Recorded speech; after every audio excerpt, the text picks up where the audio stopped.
Hello, fantasy baseball fanatics. How you doing? Welcome to the Fantasy MD's Baseball Podcast. Today is Wednesday, August 24th, 2022. Happy Kobe Bryant Day. Rest in peace, Black Mamba. This is our 48th episode. If you guys been enjoying the podcast, if the MDs have helped you at all, if you want to help Matt and I out, all we ask is that you give us a little 5-star rating wherever you listen to us. If you write a little review as well, it goes a long way to get, the reach of the Fantasy MDs a little bit further. We got that video out on Spotify and YouTube, so if you're on the YouTube, you hit subscribe on there, little bell, alerts you guys every time we drop a new video. Other than that, I'm your host, Dominic Martino, here with my co-host, my brother, my partner in crime, my best friend, Matthew Ane. Matt, how we doing today, brother? Doing great after that intro, man. Shit. You love me or something. Yeah, of course, brother. You know that. You know that already. We always said, if you guys, didn't catch the intro, or Matt and I have both been playing fantasy baseball for around 15 years each. We've kind of just tried to take our talk that we would do on Matt's drive home from work, and get it out there to the everyone that's playing fantasy baseball. Matt and I do pretty well in fantasy baseball over the years. Both have a lot of championships under our belt at this point. So we figured we spread the love out there and, just help you guys out as well, and I hope we've been doing that so far. We've got a lot of nice comments from a lot of people and on YouTube and Apple and everywhere. It seems like, a lot of positive feedback, and we appreciate all that. So, we got an action-packed episode for you today, so stick around. We got a nice amount of good ads for you. We got the news and notes. But as always, we're going to start with the finger on the pulse. And, Matt and I got the Yankee fitted on. I got the Aaron Judge jersey on. So you know what? That's where we're going today, fellas. We're going to talk about a little Aaron Judge, right? So I think we start with the obvious. He's got 48 home runs. He's 14 home runs ahead of the next guy. That's Kyle Schwarber with Beast. 34. And yeah, it's been an absolutely crazy season here for Aaron Judge. And I'm just going to read you off his numbers so far in the year. So Aaron Judge has played 120 games. That's 448 at bats. He's got 100 runs, 48 home runs, as I mentioned, 105 RBIs, 14 steals, 69 walks. He's hitting 297. The OBP is 394, and the slugging is 663. The OPS is at 1,056. It's just been a monstrous year for Aaron Judge. And if you guys are paying attention, when Matt and I did our outfield preview episode before the season began, I believe I had him fourth and Matt had him fifth. So we were both very, very high on him compared to the consensus. I believe he was around 10 or 11 in the consensus, for most like check Fantasy Pros or, anything like that gives you the consensus on where he's being or was being drafted coming into the year. We kind of just told you guys, contract year. Last year he had 39 home runs to 287. He was getting back to being healthy. He had a couple of years there where he was a little bit banged up. But man, it's looking like that 2017 rookie year, he's going to put those numbers to shame. And I guess me and Matt wanted to play the how many home runs is Aaron Judge going to hit game here. If I had to give you guys my personal opinion, so the Yankees all-time leader is Roger Maris. He hit 61 home runs in 1961, unironically there.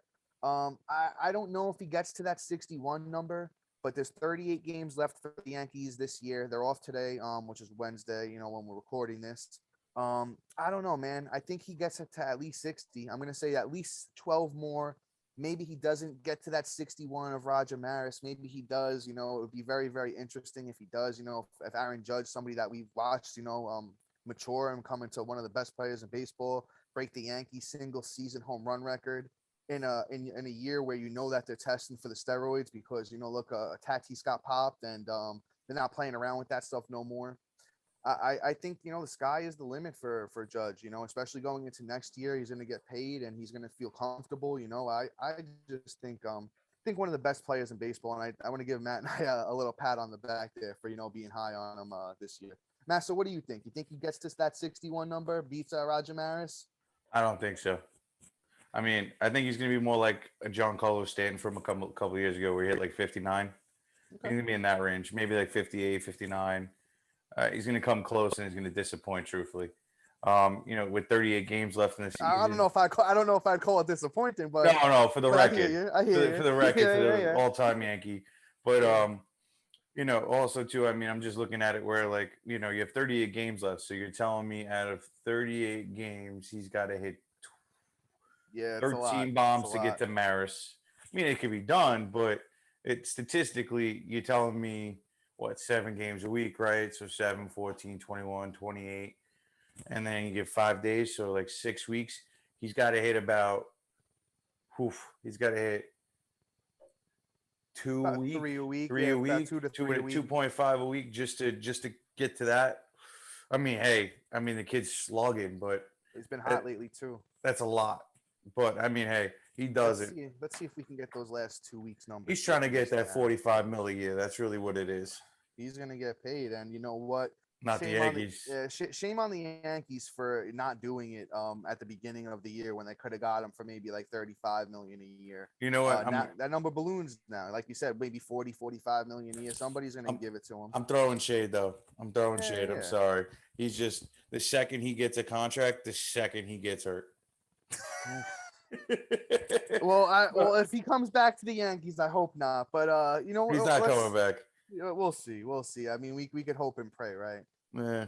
The last week for Judge, though, he's 7 for 24, 4 runs, 2 bombs, 5 RBIs, 2 steals, hitting 292. So it looks like he's getting hot there again. He could go on a little stretch here where, you know, he makes that push for that Roger Maris 61. But I think Matt and I are in agreement here saying that he doesn't get it. I think he comes one short, man. I'm telling you, I think it's going to be 60 on the dot, and then it's going to be a lot of pressure on him. And he might have 60 with like the last couple of games left, and then I think he just, you know, kind of maybe fall short there. Hopefully, the Yankees make the playoffs and he can really help us out there in that sort. But other than that, Matt, unless you got anything else you want to say about Judge, I think we move on to the news and notes here. Let's do it. All I right, know I bear can with me. interrupt you at any time. Of course, of course. I was just pulling a little something up so I have it ready here. But all right, let's get into it, my brother. You know the routine, and if anybody else has listened, they know the routine too. So let's go with my boy, Mr. Bryce Harper. We're on Bryce Harper watch now officially, for that thumb and elbow injury. He got the surgery on the thumb. The elbow is supposedly better. Yesterday he goes 2 for 3, 2 homers, 2 walks in his first rehab assignment. And I'm gonna throw this out there real quick. I think that when a player of Harper's caliber is coming back from an injury and they send him on a minor league rehab assignment, they want them to get their timing back. Look at a guy like Giancarlo Stanton. He's like 0 for in his little rehab assignment so far. He's working his way to get the timing back. Looks like Harper's got that timing back, and I don't know if Philly should be letting him waste those bullets down there in the minors while they're in this wild card hunt. Right now they have the second wild card spot in the NL, but they got San Diego and Milwaukee breathing down their back. I think, in my personal opinion, if Harper goes out there again tonight and tomorrow and he just looks like, maybe hits another homer, gets a couple of base hits, they got to get him up for this weekend, in my opinion. I don't know if they're going to do it because that wasn't a part of the plan. But, we'll see. We'll see. I truly think that Harper is, going to be back sooner than later, helping all of our fantasy teams that, if you have them, make it to the promised land. But we'll keep it pushing here. Just wanted to throw my thoughts out there about my boy. We got Juan Soto. He's missed the last 3 games now with back stiffness. He's day to day. Fernando Tatis, I just mentioned, he's going to get that shoulder surgery. That's a good news here. He's starting to think on a little bit maturer side instead of just, trying to be, Superman and just play through it, So the word is that he should be fully healthy when that suspension's up next season, but we will see. In a sadder note, guys, Walker Buehler, he underwent successful Tommy John surgery. He'll be out till at least 2024. Stinks to see. I know Matt was super high on him coming into the year. I had him in my top 5 as well. We were hoping for a big breakout year here from Walker Buehler, but we'll have to wait till 2024 to see him again. I'm very depressed. Here at the MDs, we wish you well, Walker Buehler. Hopefully, you can get back on the mound sooner than later. Then we got Byron Buxton, Mr. Flanges. He's been in this injury segment too many times this year. He's headed to the 10-day IL with a right hip strain. No timetable for his return. I'm about to send him crutches for Christmas. I fully agree with that. Man, I wouldn't be banking on him coming back anytime soon. Guys, he's just, he's always banged up. So I'd be prepared to go without him for at least a little bit. We got Xander Bogaerts day to day with back spasms. As we always say in this pod, the back is a tricky area. You never want to hear that from anybody. But we'll see how that goes. We'll keep you updated. We got Trevor Story with his hand issue. He got hit. I believe he got hit on the hand with a pitch. At least a month ago at this point. But he will begin a minor league rehab assignment today, which is Wednesday when we're recording. It's unclear how long he'll need to get up to speed. As I was saying with Bryce Harper and Stanton, who also will be back tomorrow. By the way, we just got that update in. Stanton should be activated by the Yankees tomorrow. It's really just about getting up to speed with a guy like Story, Stanton, Harper. If he goes out there and he's hitting, I'm sure Boston will bring him back up. But if he's not hitting, it might be a little bit longer. Then we got Eloy Jimenez. This one's interesting. He got hit on his elbow. I believe they said he did have the elbow guard on, so it helped out by a 102-mile-an-hour fastball from Felix Bautista. The X-rays did come back negative. Screw He's you, day to day Felix. for now. Yeah, we're hoping Eloy can get back in lineups sooner than later to help everybody out, including the White Sox. But we'll see. Hopefully, it's not too bad with Eloy. Then we got Wilson Contreras is day to day with stiffness in his left ankle. We will keep you updated on that one. I don't really think there's a timetable on him right now. Worst place to get a stiffy. Yeah, that I trust me. I've had many ankle injuries from basketball. They are always tough to come back from if you don't let it heal the right way. Chris Bryant looks like a lost season here, guys. Matt called this one at the trade deadline. He told you to get rid of him, but he's got the plantar fascia. He's been in a walking boot for 3 weeks. I believe they took him out of the walking boot to give him a PRP injection in that left foot. He'll be reassessed in 7 to 10 days, but I'd be prepared to go without him for the rest of the season. He's probably a drop right now in redraft, because he's not going to be there to help you. I mean, if you got the IL spot, keep him on it. But if you don't, let's say you got a couple of guys on your bench that you can move to the IL, I'd get rid of KB and just, switch somebody else to the IL and pick up one of these hot bats we're going to talk about in the waiver wire segment. Then we got Javier Baez. He was scratched from today's lineup with back spasm. He's day to day for now. Look above with the Xander Bogaerts comments. Same applied to Javier Baez. Back is always tricky, so you don't really know what's going on with him. We got Gavin Lux. Actually, somebody, that another guy I was high on coming into the year is having a, kind of a little breakout year here. He is day to day with neck stiffness. Matt, what's worse, the neck stiffness or the ankle stiffness? It's all the wrong stiffness. There's only one kind of stiffness that's good, and it ain't. Yeah. That's true. Then we got Michael Kopech. He was placed on the 15-day IL with knee soreness. Once again, starting pitching. That knee, it's the planting knee. Not good. Not coming back this year. Maybe yeah, I mean, the White Sox said he could return when he's first eligible in early September, but I wouldn't hold my breath on that. They're going to save him for the playoffs. Yeah, and with that being said, he's young and has a history of injuries. If they're even in it. Yeah, let's check. I have it actually here. Where are the White Sox? I have it. Hold on. Nah, they're on the outside looking in, but they have an outside shot. They're 4.5 back of the last wild card. So hey, I mean, they could make that push, but it might be without Michael Kopech. Then we got some more disappointing news here. Somebody that Matt and I both love. That's the Italian breakfast. Vinny Pasquantino was placed on the 15-day IL with that shoulder issue. There's no exact timetable for his return yet. He didn't seem too worried about it, but then again, that's what you'd expect a young kid to say. So we'll keep you updated on that one. Then we got Nathan Eovaldi to the 15-day IL with right shoulder inflammation. You never ever want to hear that from a starting pitcher. For the season. No timetable for his return either. I'd be prepared to go without Nathan Eovaldi as well. Then let's end it with some good news. Yu Darvish placed on the paternity list. Congratulations, Mr. Darvish. I do want to throw this out there though. Matt, did you see the videos of his other son? I think his other son's like 14, 15. He was they had him at the Padres complex, right? Throwing. Mm-hmm. Oh my God. I mean, I know he's young, but dude, he had the same exact form as his dad, and he just like looked electric. I mean, get him on the scouting list there, with little Yu Darvish there. But there's another one on the way now. But they did say that Mr. Yu Darvish will be back to pitch this weekend against the Kansas City Royals. So make sure you have keeping him active this week. Don't take him out of your lineups. But with all that being said, let's move into the waiver wire segment here. I'm sure you guys are tired of listening to my voice. Matt, is there anyone in specific that you would like to lead off with today, my brother? Let's go with Mr. Jake McCarthy.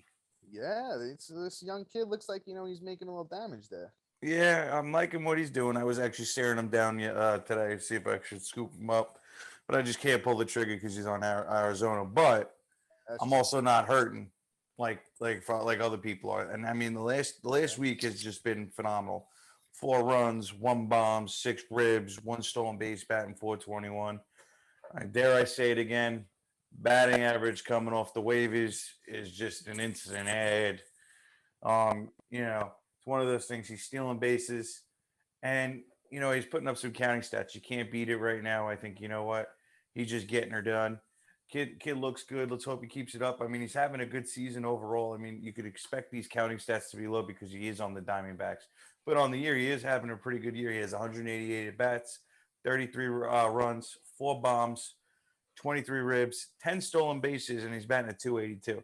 So it seems like the batting average is legit. It's just Arizona Diamondbacks. But while he's running hot, you better pick him up. I think if Arizona could put some people around him next year, he's somebody to keep an eye on. Maybe a quick little dart throw at the end of the draft, especially if he ends the season as strong as he's doing now.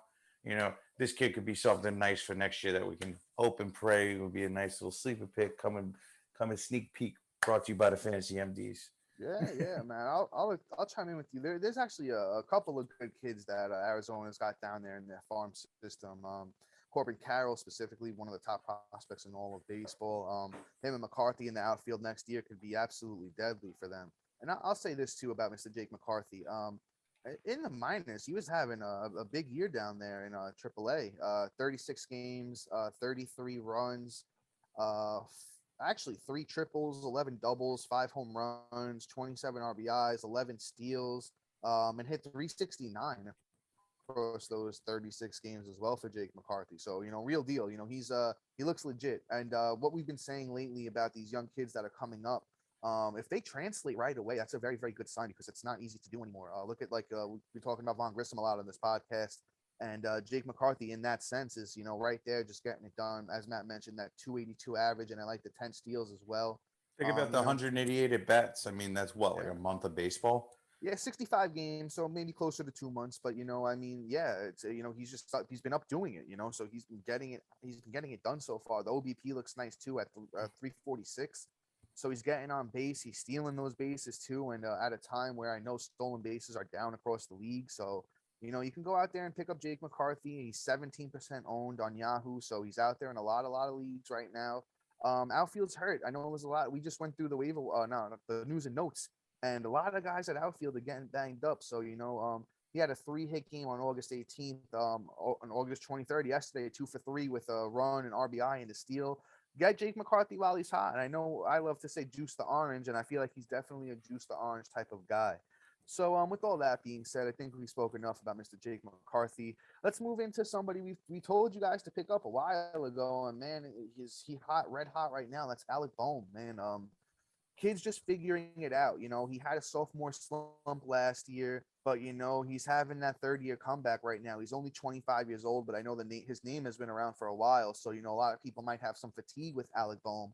But man, after that breakout 2020, he's following it up this year with in his a year 2 years removed from that now. But here in 2022, Alec Bohm has played 115 games, 438 at bats, 62 runs, 10 bombs, 57 RBIs, chipped in a steal, and he's hitting 292. So the thing is with Bohm, is he going to have a lot of power? No. But is he going to give you a really nice batting average and, throw in some RBIs and runs? He sure will. So he's contributing contributing well in 3 out of the 5 main categories for fantasy. I really think that, he needs to be owned a lot higher. I know the percentage is a little bit higher than we normally go with, but man, you guys, 65% is even too low for a guy like this. Third base has been putrid this year. And he's been hot lately. He's hitting third in the Phillies lineup. And when Harper comes back, he might move down a tiny bit, but still, man, he's still going to be high in that lineup. Over the past 2 weeks, Alec Bohm has 5 runs, 2 home runs, 11 RBIs, hitting 283. And as my brother says, you get that good batting average off the waiver wire. And I think this is somebody that you can really, truly count on for batting average. Alec Bohm needs to be, I would say, universally owned at this point, hitting potentially 4th once again. Then he's going to have Harper in front of him getting on base, even more RBIs. And, that Phillies lineup is going to, drive him in with Kyle Schwarber probably behind him. I mean, I really like what Bohm has. And as Matt said, with next year, I think next year, this guy, 26 years old, he'll be. And I Breakout. think he might have a true breakout next year. Yeah, I think so. I think so. Well, I mean, the way I look at him is, I mean, I know he's that first year he just lit up the world with power, right? And meanwhile, his minor leagues kind of like flashed it, but it didn't really like fulfill. But the kid's 26 years old, 6'5" and 218 pounds. He hits the gym in this off season. There's power to be had. I really liked him coming into last year, and then he kind of disappointed. But Me too. I drafted him high. I drafted yeah, him high in 2021.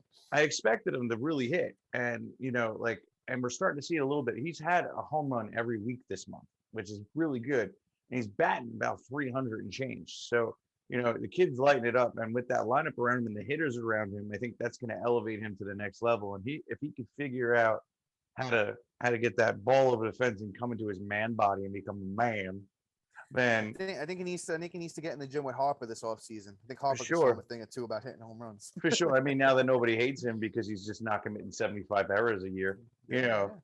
maybe he could start earning that and start getting that trust, getting that freaking gym with them, and really just start taking it to that next level. Because I really do think there's that next tier for him.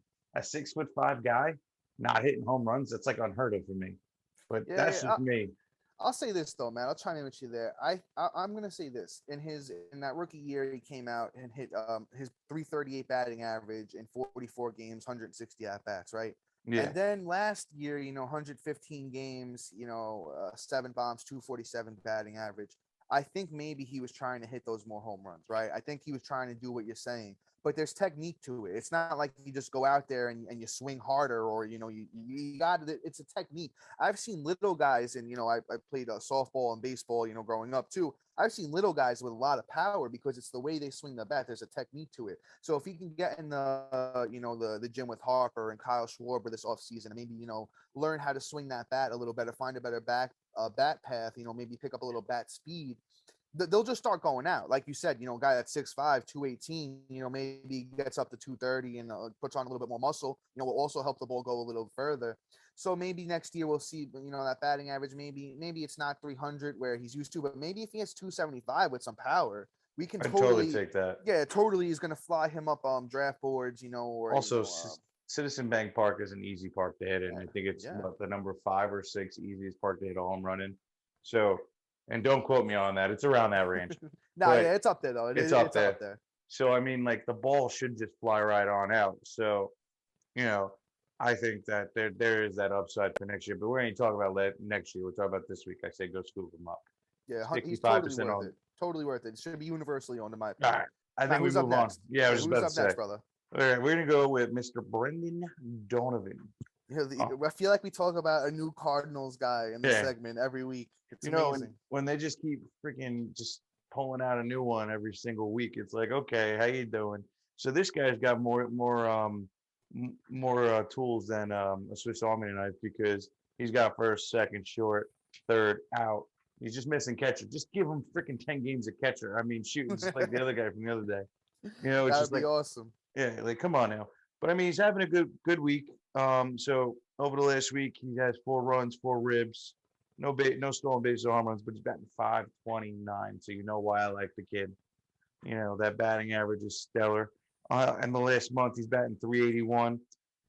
And over the season, he's killing it right now. So 267 at bats, 37 runs, 2 home runs, 34 at bat, 34 ribbies, 2 stolen bases, and batting at .296. So the counting stats aren't there. Seems like he's not playing every day, but it seems like right now that he's going to start making his way downtown, walking fast, faces past them homebound. But sorry, quote white chicks. But he may be making his way into an everyday play, and if that happens with this kind of batting average, that production, those counting stats are going to be there. He's not going to hit your home runs and steal your bases, but he's going to get your runs and ribbies and that average, and that could really add up to a really nice path for you going into the week, especially when those guys on that edge teetering, whether you're going to make the playoffs or, go to the toilet bowl. So, this may be that difference maker. He could actually help you. So I definitely say add him. He's not like my top priority, but you know what? If you have a bunch of bad batting average guys, I'd say go scoop him. Yeah, Matt, we're in step with this guy here with Brendan Donovan of the St. Louis Cardinals. That, as my brother Matt said, he's eligible everywhere, but catcher and pitcher. So I'll say this about Mr. Donovan. if you need somebody off your bench, right, and you play, he's probably not a weekly league guy because he doesn't play every day. But if you play in a daily league where you could change your roster every single day, he's totally worth it because you have him on your bench.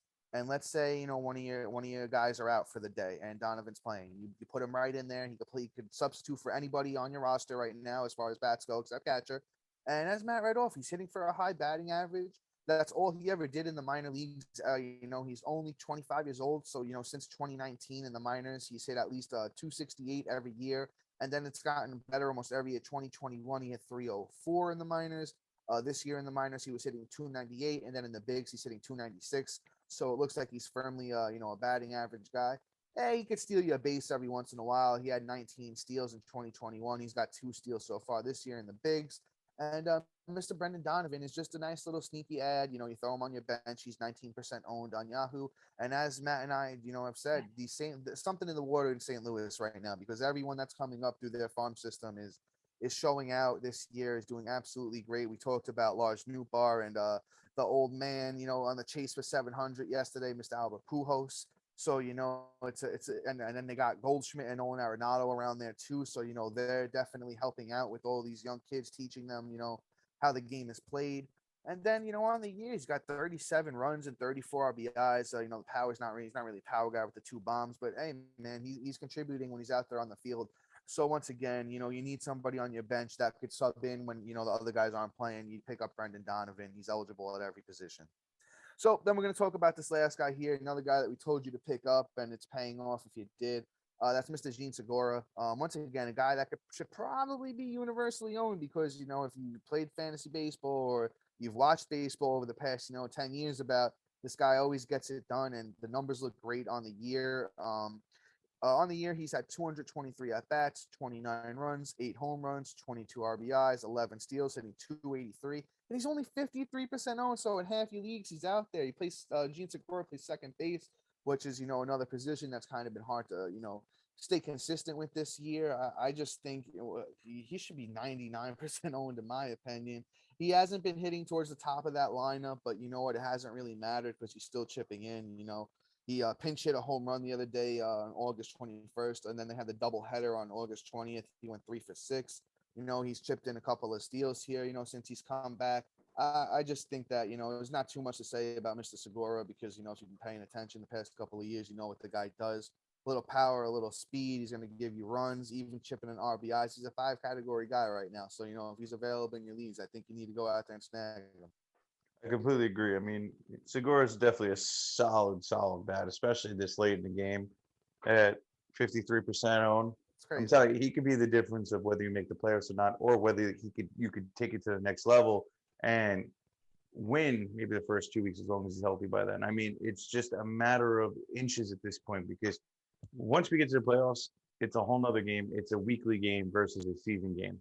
And you're gonna start picking your lineup and start adding guys that honestly start taking it to that next level and fill your holes now because he's one of those guys that actually can. So I definitely go scoop him up. Yeah, so with that being said, my brother, let's just move on to some starting pitching here. First up, we got somebody that Matt and I have both been high on over the years. I actually went out and bought this kid's autographed rookie card a couple years ago, and that's Matt Manning of the Detroit Tigers. He went out there today, and he absolutely looked dominant. It was 6 innings. He got the win, 8 strikeouts, not give up a run with an 0.83 whip. He's just been very, very good this year. Not including today's game, so these numbers are going to look even better after it gets updated. It's 32 innings, 23 strikeouts, a 2.81 ERA, and a 1.16 for Matt Manning this year. He's very, very good pitcher. Him and Casey Mize were the two big name starting pitchers coming up for Detroit over the last few years. It looks like 2021 was kind of a fluke for Matt Manning because he pitched horrible in the minors and the majors. But before that, 2019 Matt Manning plus his 2.56 ERA, 133 innings with 148 strikeouts and an 0.98 whip. And the 3 years before that, he was very, very good as well in the minors. So once again, let's throw 2021 out the window. And he was good in the minors this year too, Matt Manning. 2.42 ERA, 7 starts, 22 innings, 23 Ks. Whip was a little high with at 138, but you know what? I think he was just trying to get things back together after the bad 2021. Kid's got a good fastball, pretty good breaking stuff as well. So you know what? Matt Manning is 18% owned on Yahoo. Looks like he gets Seattle, and his next time out might be a little bit of a challenge with Julio and Mitch Haniger, and them boys over there have been pretty good so far in the second half. So you know what? Let's say this: if you need somebody that's got upside, you go out there and you snag them, and you can start next week against Seattle. If you got somebody at the end of your bench starting pitching, and you do have good starting pitching, though, maybe you leave them on the bench for that one and see how things go. But I would go out there and I'd start him. I would start him against Seattle and just let it play out, because if he goes out there and he has another good one, his ownership percentage is going to fly up before you might even be able to get him. So I'd say go out there and get Matt Manning on your teams right now. Yeah, I completely agree. I mean, so I scooped him up like legit like the week before he came off the IL. He had one good start, one bad start, and then a second bad start, and I dropped him. And now he's doing this. I kind of knew this could happen. The kid is going to be very good. There's going to be some ups and downs and some growing pains with this kid, but truthfully, he's just a really good talent. And I can't see how it doesn't happen for him. But he's not going to be like the solution end all be all. He's going to be this up and down player. But for this week, he's killing it. And next week he probably has a good matchup. I don't know if Seattle. So like you said, it's going to be great for that too. So let's just keep the ball rolling with him.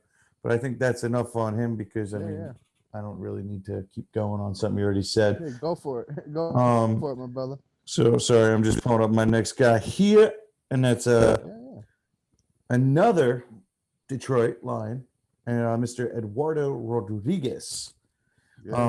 Did you say Detroit Lions? Detroit Tigers, Matt? You're ready in football mode? Bro. I am already there. Matt's ready for fantasy football. Matt's ready for fantasy football, guys. I am. I got my draft tomorrow. I'll tell you this. I'll tell you guys this. You know what? We're not really gonna do too much fantasy football content. But if you guys need fantasy football, guys, Matt is probably one of the best fantasy football players I know. Feel free to DM us for any advice. We'll help you out the best we can with fantasy football as well, without putting out too much content there. Once again, Matt is very, very talented at fantasy football. So don't be afraid to ask us questions. We'll help you out the best we can there too. Thank you, my guy. Of course, my brother. But Erod, let's hear your thoughts, Matt.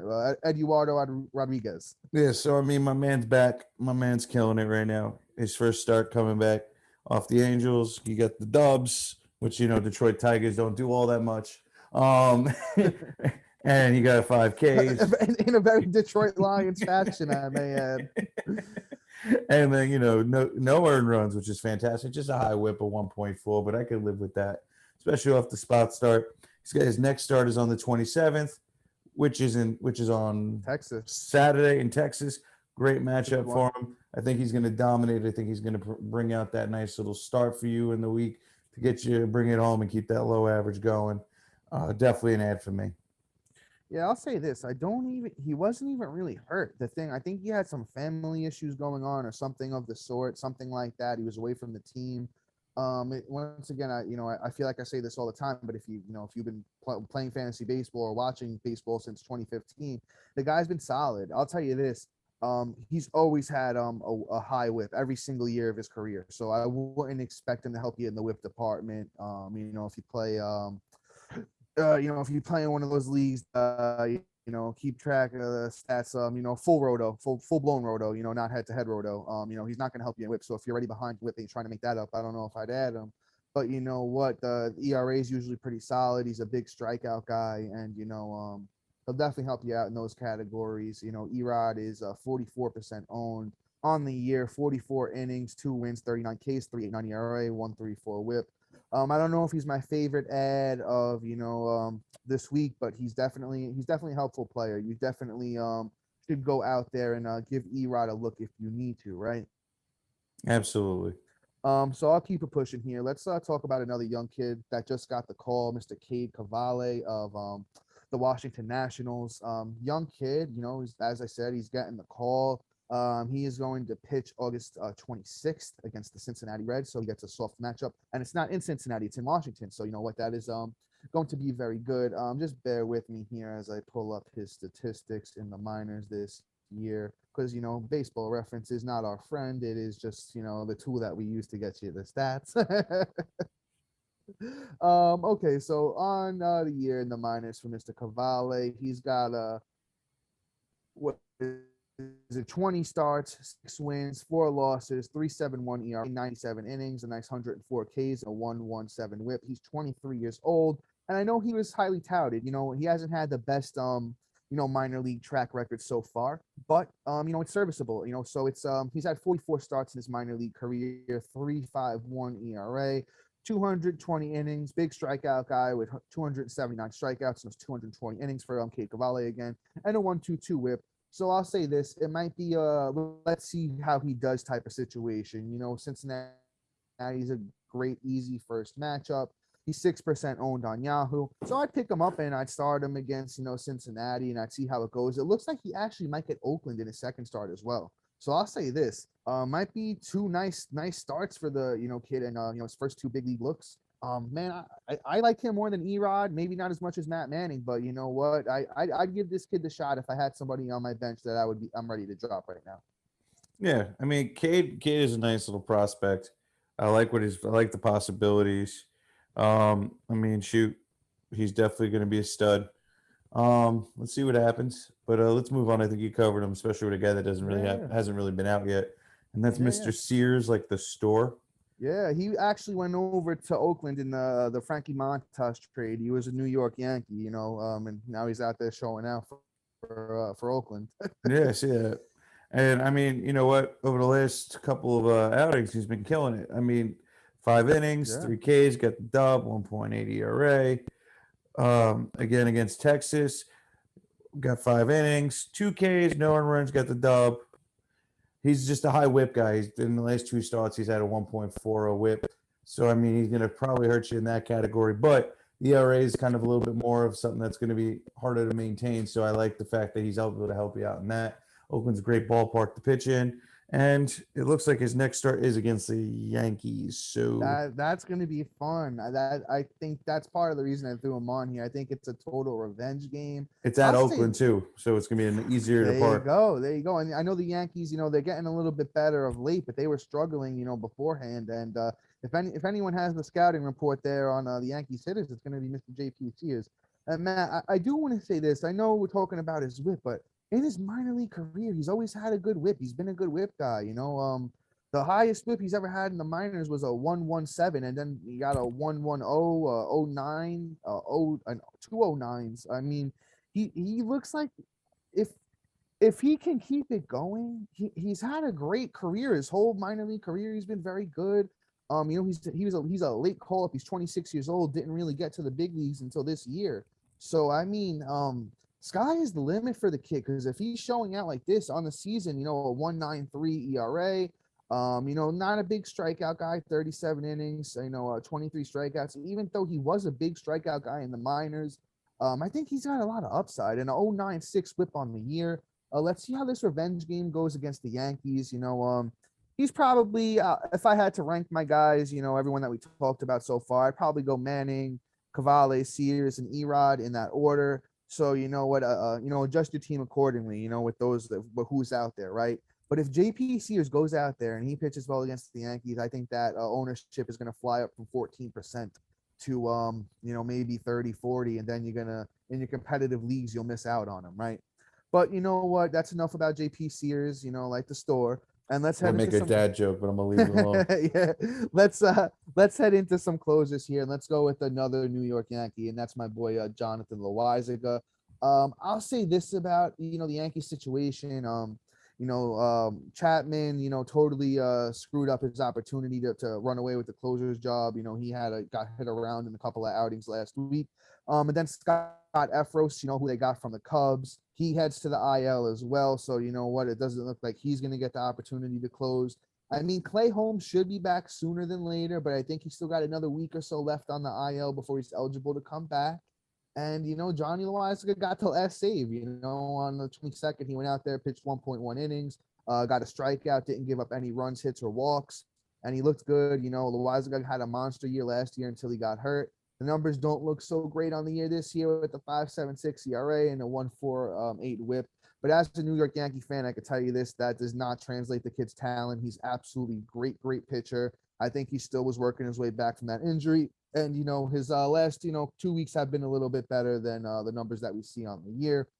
Um, he might not be as high as the next couple of guys we're about to talk about, but you know what? If you're in a league, where that's very, very competitive and you need saves, Loizaga is only 7% owned. So, just go out there and give the kid an ad if you're in one of those deeper leagues and you need the saves. I mean, Loizaga has a lot of opportunities because if he's the guy getting the call, and I mean, he's on the Yankees, so they're going to be in save positions a little bit more than any other team because of the fact that they can win the game. So he has an opportunity to get it. So I think to be honest, out of these, even if it's over the next 2 weeks, out of these closers, he's my number one ad.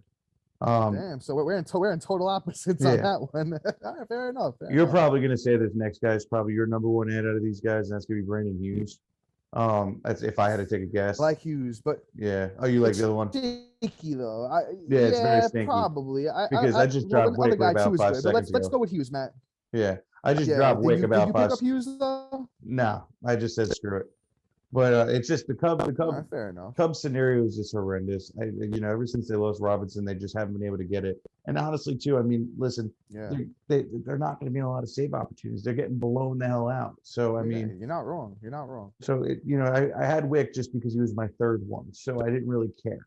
But you know what, Hughes could be that guy if you're going up against a guy that has 3 solid closers. He may be somebody you want to add, but at the same time, it's just like whatever. It just. I'm not in the mood to pick him up. That's why I think Loizaga is probably the ad. That's just for me. And you can talk about the next gentleman. Yeah, I mean, I'm going to chime in with Brandon Hughes here for a little bit. I'll say this: if you want to talk about opportunity, Loizaga is probably the guy, but I don't know how much longer that opportunity is going to be there for him. Like I said, Clay Holmes is supposed to be back sooner than later, and I feel like they go back to Clay Holmes. But if Clay Holmes comes back and he's bad, they go right back to Johnny Loizaga because Clay Holmes is having a very bad second half. But as far as statistics goes, I really like what I see from Brandon Hughes here. On the year, Mr. Hughes has pitched 41 innings. He's got 52 strikeouts, 2 wins, 3 saves, 3.07 ERA, and a 1.02 WHIP. He's only 9% owned on Yahoo. Even if Matt and I disagree about on him in general, you got to get that ownership percentage up if you need the saves because he's going to get the opportunities. As Matt said, they're probably not going to win too many games, especially they got St. Louis and Milwaukee coming up on the schedule. But I always say this about closers on bad teams. The games that the bad teams do win are usually close. So he will get those opportunities. Not too much more to say about Brandon Hughes except 26 years old. And this is his first year in the bigs. ERA in the minors is 3.31, and he's always had a good whip every single year in the minors. So you know what? I'll say this: as far as talent goes, he might be the most talented guy we're going to talk about today as far as closers go. So feel free to pick him up if you like what you see there with Mr. Brandon Hughes, 9% owned on Yahoo once again. But the last guy that we're talking about, if you want to talk about consistency and who he's been getting saves for a while now, we've talked about it on this podcast a few times. That's Tanner Scott. Hey, he might not be the most talented guy, but you know what? He strikes out a lot of dudes, and he's been getting the saves there for the Miami Marlins. He's got saves last couple days in a row on August 22nd and August 23rd. Like I said, the numbers aren't too great for Tanner Scott. Except for the strikeouts, 50 innings, 70 strikeouts in those 50 innings, 4 wins, 19 saves. Those 19 saves are nice. But the ERA is a 4.26 and the WHIP is a 1.50. So if you're looking for help in either of those categories, I would avoid Mr. Tanner Scott. But if you need the saves and strikeouts, he's got those in bunches right now for you. So you know what? I think it's kind of a feel out your own closer situation here with these 3 names because Matt and I don't even agree. So I don't know what you guys are feeling either. So you know what? We gave you the information and you guys do what you want with it.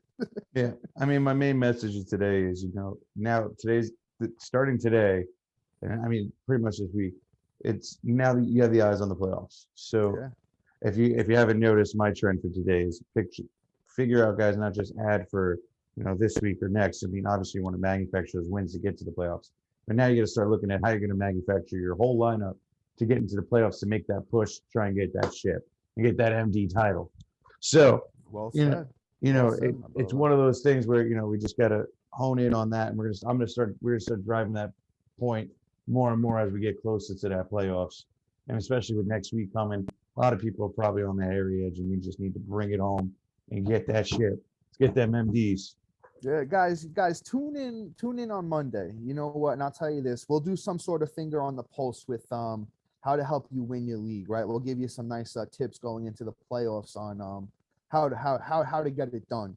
Because Matt and I in the last 5 years in our big leagues, we've won combined 3-4 times. We've both finished in second a bunch of times throughout that through that time as well. So we definitely have some good tips and tricks coming up for you guys next week on what to do to put your team over the top to make it to the promised land.